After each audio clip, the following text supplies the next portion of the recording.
Hello, YouTube. ZiggyNo back with Sports Cards Daily. Today is November 29th, and on this day in 1962, baseball decides to revert back to one All-Star game per year. Makes me wonder, what was it before that? Did they have an All-Star series? Was it like a best of three? Anybody know? Hobby news and chatter. Not a whole lot going on. Kind of a quiet holiday weekend. Many people enjoying some time with family and friends. Beckett hot and cold list.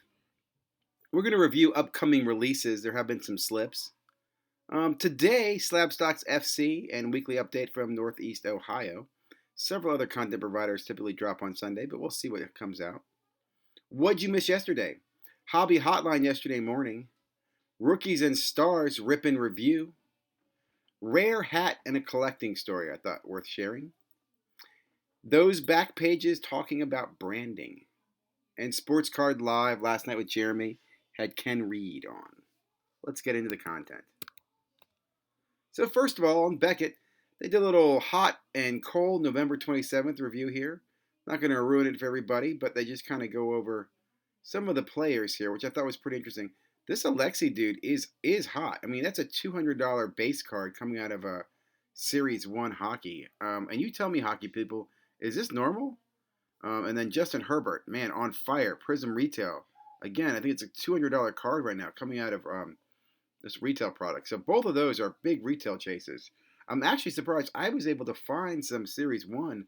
Why is that sitting in the retail shelves? Am I missing something? Someone tune in here and tell me what's going on. Anthony Edwards is hot. Henry, I disagree on Henry being hot. I haven't seen his card move much at all. Anyway, checking out releases on Blowout forums. Rookie football stars, like I said, it's coming out. I got a quick review for you. Prism No Huddle coming out. I'm going to scroll down here and just kind of look at break it down by sport. So baseball wise, nothing super exciting for me. I mean, this Allen Ginter Chrome will be interesting to see how it's received. The Transcendents are always great sets, but nothing I'm chasing right now. In basketball, pretty much waiting for Premium, which is now slipped to the 16th of June. That was originally a November release, if you remember, and slipping now. And you got Eminence on the board here. Wonder what else can they slip in between that and the beginning of the 2021 season. And then football, No Huddle, Rookie Stars, Prism next week. Looks like it's on the 4th now. That's going to be pretty interesting. And then if you didn't already know, there's lots of retail out. Lots of retail Prism coming out. And then on the calendar, you've got, it says Optic is in December. It also has Contenders in December. I suspect one of those has got to slip. I can't see them both fitting in December. If so, that's Panini trying to really smash the calendar year, aren't they? Hockey, again, Series 1's out. Series 2, I believe, is out later. Yeah, Series 2 is out in March. I thought that was coming out sooner, so I'm glad I got that kind of cleared up. Anyway, moving on to some content. Great conversation on Javi Hotline. Always loved listening in with these guys. Even when I'm not on the show, I love to listen in what's going on and the buzz.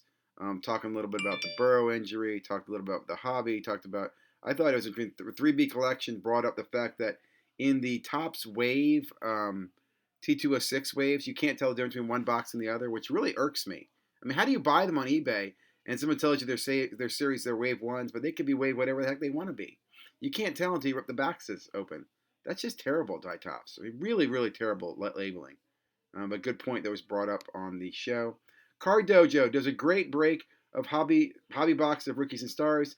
I'm not going to ruin this, but Tua, Herbert, Burrow, it's a fun rip. I'm not a fan of Rookies and Stars. It typically doesn't do well in the aftermarket, but it is a retail product. You will see it in retail, and it's interesting to see if it gets eaten up in retail. I suspect it will. Last year, retail Rookies and Stars was eaten up, so we'll see. Ticket Leprechaun.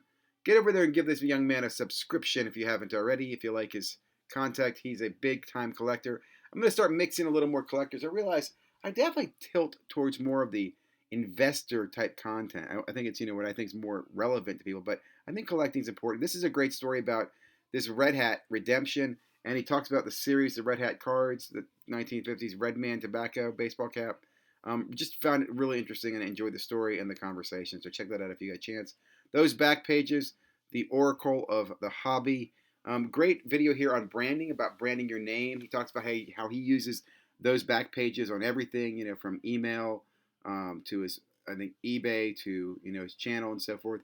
It's funny, I kind of do the same thing with ZiggyNo, and as you know, there's only one ZiggyNo, there's only one those back pages. So I like that. I like that branding.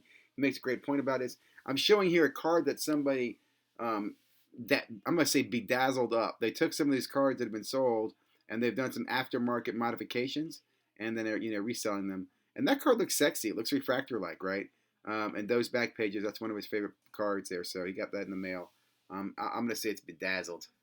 It's got some bling bling. Last but not least was Jeremy on Sports Card Live with author and sports card enthusiast Ken Reed from Sportsnet.